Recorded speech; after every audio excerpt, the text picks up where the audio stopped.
the average stay at an inpatient rehabilitation hospital is 35 days.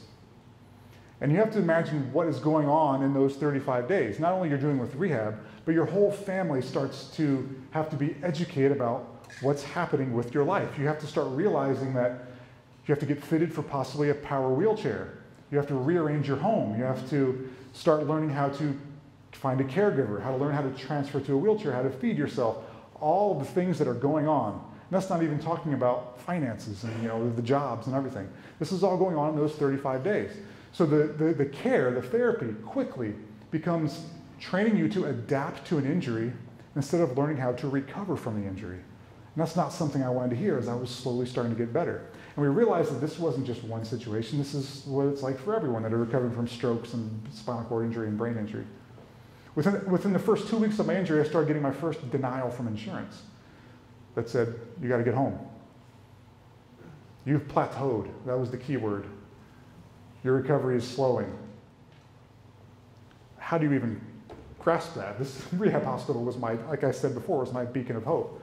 But this picture was taken on one of my last days of therapy. It looks like I'm in much better shape than I was because I'm upright. But the picture is blurry for a reason because it was taken in like about a fraction of a second.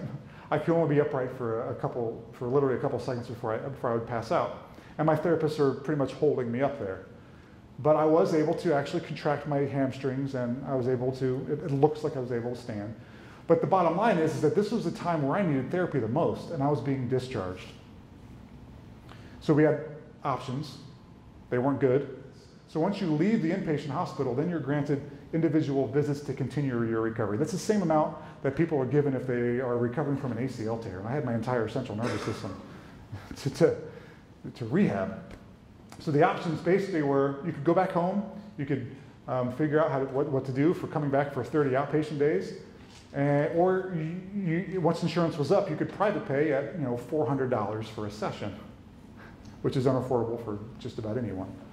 Insurance would pay for a $40,000 puff wheelchair that I could power with my mouth, which is what I would have needed at the time, but they wouldn't pay for any more rehab.